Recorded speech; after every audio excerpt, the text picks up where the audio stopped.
I reported my mom to CPS after she kept driving drunk with us. And now she says I ruined everything.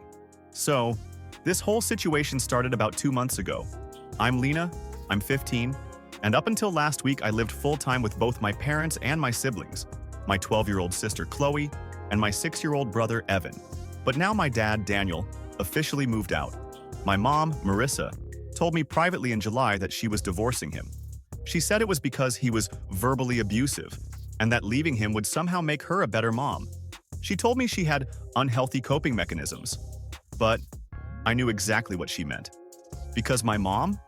I'm pretty sure she's been an alcoholic for almost a decade. She's drunk at least 2 or 3 times a week, more on vacations, more on weekends, and lately, honestly, almost every day. When she's drunk, she doesn't hit us or anything, but she screams, she makes wild accusations, she refuses to cook dinner, she refuses to put Evan to bed, she refuses to help with anything in the house. It's like she shuts down and turns into someone I don't recognize. My dad tries to pick up the responsibilities, but whenever he does, she gets angry at him for making her feel like a bad mom. When the divorce was announced, she completely let loose. Girls' nights with Aaron and Bridget, drinking, going out, coming home blackout, slurring, stumbling, and dragging us into the mess. But the worst moment, the one that pretty much pushed everything to where it is now, happened about 2 weeks ago. Let me give one quick example before the big one, because it's important. A few weeks earlier, we went out for a family dinner. My mom got so drunk that I, a 15-year-old with only a permit, had to drive my mom and grandparents home. She kept climbing out of her seat, grabbing the wheel, screaming at me, calling me disrespectful and entitled. She even yanked the car into oncoming traffic. So yeah, that's where her drinking is at. Now fast forward to 2 weeks ago. The night everything changed. My dad and sister were away visiting relatives, so it was just me, my mom, and Evan. My mom invited her friend Aaron and her kids, Kayla and Liam, and our neighbor friend Bridget over. They were all drinking. Not just a little wine, I mean multiple bottles on the table. Eventually, my mom said, "Let's go out to dinner." Immediately, I volunteered to drive. Because I've learned that if she drives to a place, she will insist on driving home, no matter how wasted she gets. If I drive, she expects me to drive home. It's not perfect, but it keeps us alive. So we go. And very quickly, everything becomes a disaster. My mom and her friends are drinking and being loud at their table. Meanwhile, I'm stuck alone at another table watching 3 kids, including Liam, who is totally out of control pulling his pants down, forcing his sister and my brother to look, thrusting on people's backs, screaming at me. His mom, Erin, does nothing. She barely looks up from her drink. 2 hours pass. The restaurant is closed. Staff are literally stacking chairs while I'm begging my mom under my breath to please just get the check so I can take everyone home. Finally, she pays. I grab Evan and practically run to the car. My mom and Bridget stumble out behind me, laughing and tripping into each other. I drive us home while my mom screams insults at me the entire way.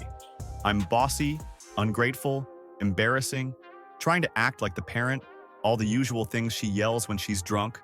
We get home, and immediately my mom and Bridget slam her bedroom door shut. I bathe my brother. He has no sheets on his bed, so he sleeps in mine. The next day, I go straight to my dad's house because I literally cannot look at my mom.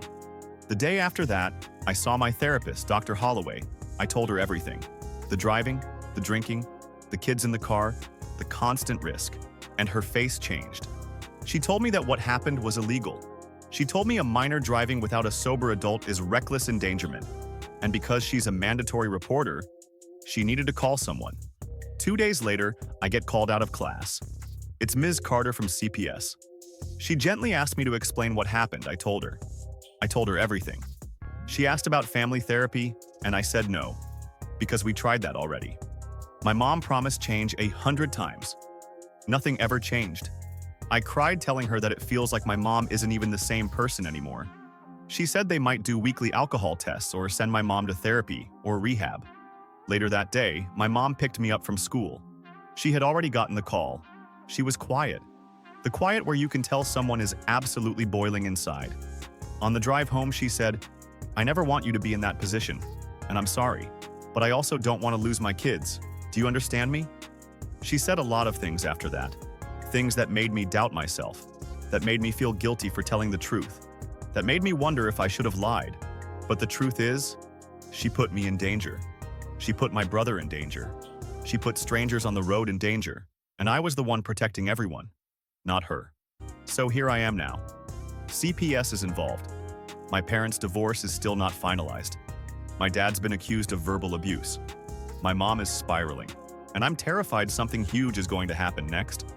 I don't know what the right answer is. I don't know if I made everything worse. Part of me wonders if I should have just stayed quiet.